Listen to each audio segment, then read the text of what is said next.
Windows 10 and 11 have a smart feature called Focus Assist. It's there to help you get on with the most important things. But if you've used its Do Not Disturb feature in the past, you might have noticed it didn't block all notifications. Some were still allowed through if they were on a priority list. That's the problem now being addressed in Windows 11. In the major update due later this year, Do Not Disturb will mean exactly that. Nothing will be able to slip through and distract you. No notifications, no icons, nothing. Instead, your alerts will sit in the notification center ready for when you've finished your important task. Sounds good, right?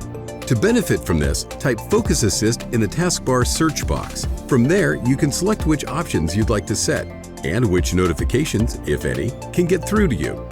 Just don't forget to switch it off when you've finished your task. We've got a ton of productivity advice like this. If your team needs help to stay focused and get more done, give us a call.